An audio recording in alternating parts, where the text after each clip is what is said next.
to stop it there. That shows courage. That says everything. Nobody likes to show mistakes. Everybody's afraid these days of making a mistake. Because as soon as you make a mistake, you're no good. But we all make mistakes. All of us. It's just part of us. No matter how much we practice something, occasionally mistakes happen. I love the fact that Alip Bata has left that mistake in. It really shows the human side, the human condition, if you like. That's refreshing. Hats off, sir.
Killing me.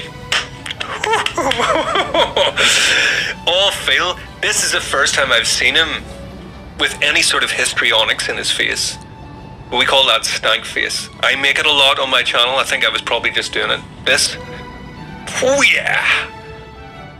He's tapping right into the emotion in this, and he can't help it.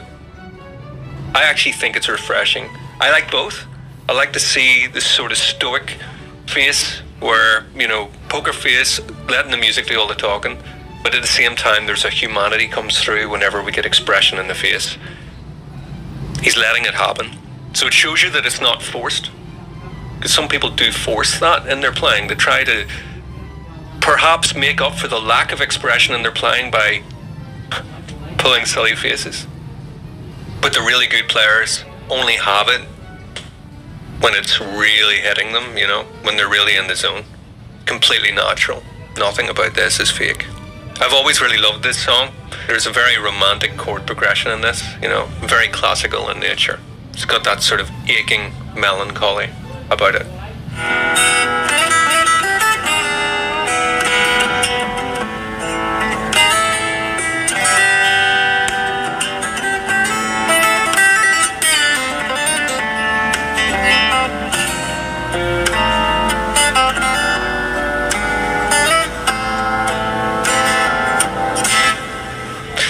I do have to say, right? So, there's lots of people that do covers of songs. It's one thing to get the arrangement of a whole, either an orchestra, if it's classical music, or a band, all the different instruments, and put it onto one instrument.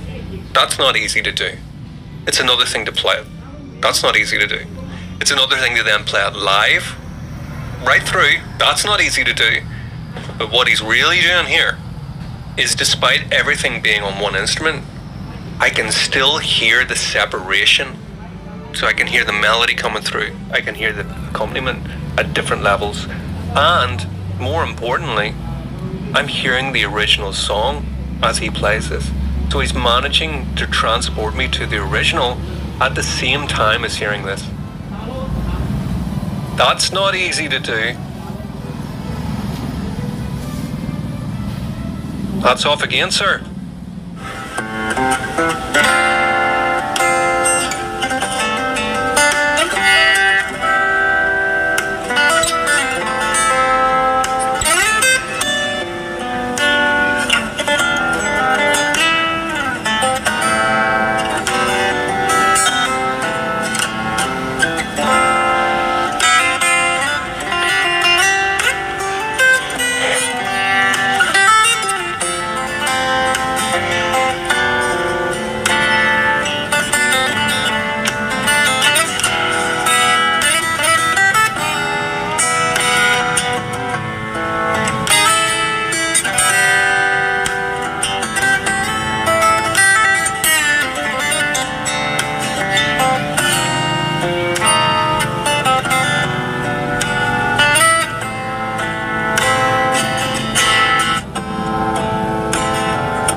Lovely major 7 chord. What's that we got? We really should get the guitar, shouldn't we? I look like a C major 7.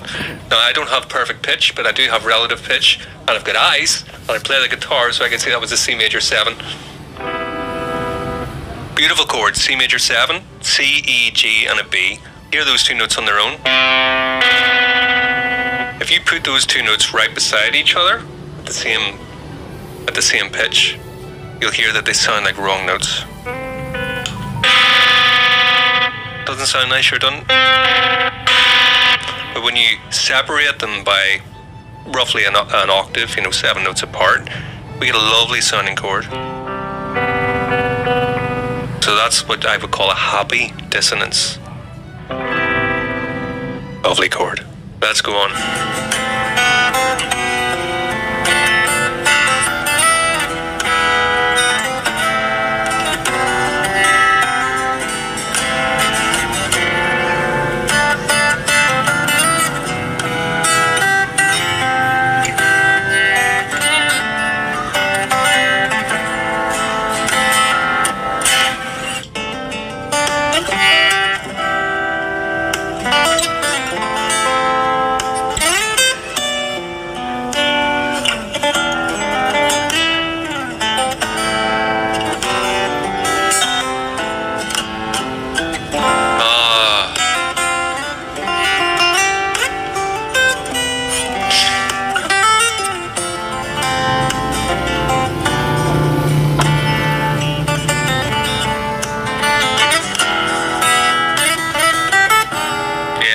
Those blues notes, you gotta love those little blues notes, hey?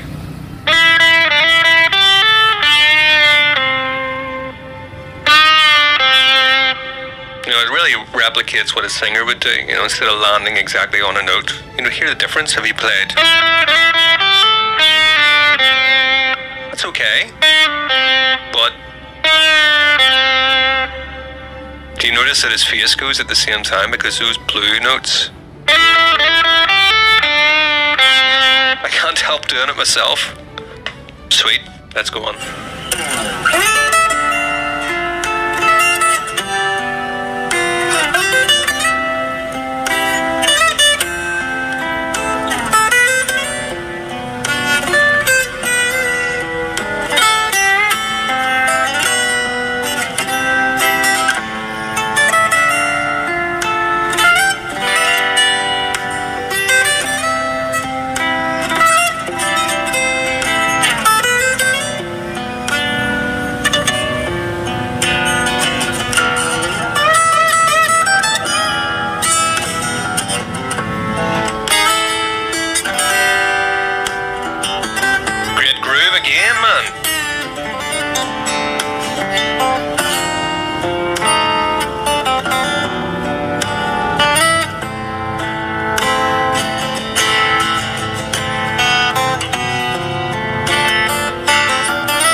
There.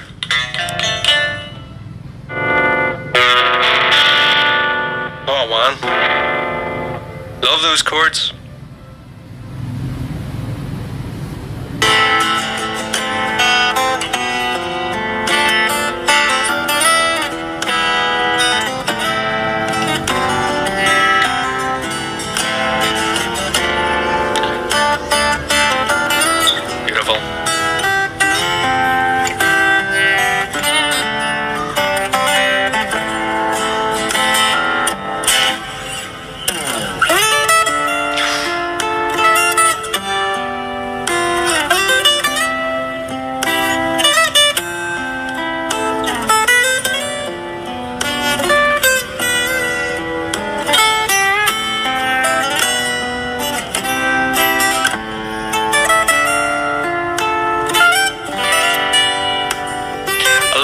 little flourishes he does, you know, because this is, I don't know this one on guitar, but I love those little flourishes that he does, because obviously the original is on electric guitar, so it's going to have a lot of bends and stuff. Probably should have listened to the original before I did this. I can't quite remember what he does, but if it's around here where she was playing something like this, I'm sure that would be played by Gary Moore or something. It'd have those little bends and stuff, but he's not really able, it wouldn't really be possible to get all those bends while he's also doing the accompaniment. You know, he's got his index and other fingers down here, so you can't really, I mean, it's possible, probably, but it's not necessary. Do you notice how he's translated it to the acoustic guitar? But so instead of doing the bends, that he's got the little slides into the notes.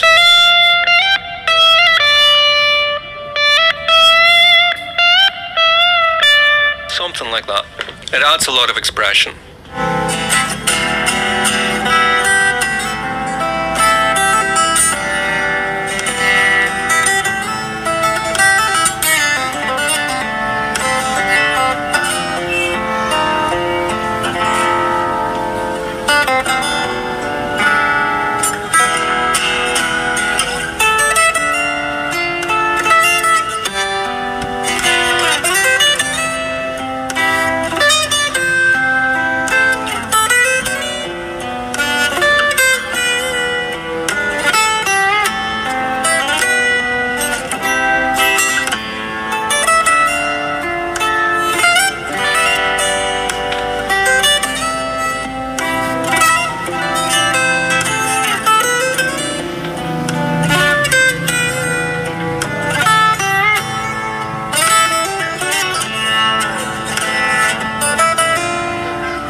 The amount of emotion in here is unreal. Yeah, I'm really connecting with it. I have to say, obviously the blues, that style, is all about sort of disenfranchisement, you know, melancholy, pain, you know.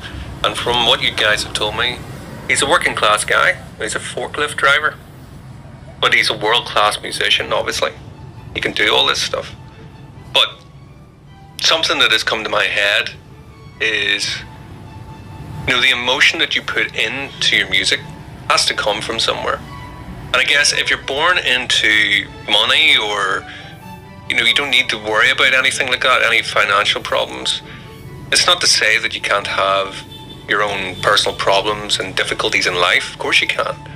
But certainly when you're working class, life can be hard to pay for your family and, you know, your home and all the rest of it. So why am I getting into this? Because I don't think it's a coincidence that the expression that's coming out of this feels real. You know, we're hearing a lot of humanity in this playing. You can't force that, or you can't fake it either. You might be able to find somebody else playing this arrangement and they may be able to do a good job as well. But it's the same thing with classical piano. A lot of people can play the notes, but can they connect with you? You know, is that person able to transcend the music and basically make a connection from one person to the other? And they put themselves into the music, and then that gets picked up, kind of like an antenna. I'm picking this up. It's very heartfelt. He's doing Gary Moore. I'm very proud. I'm sure Gary, if he was still alive today, would be impressed.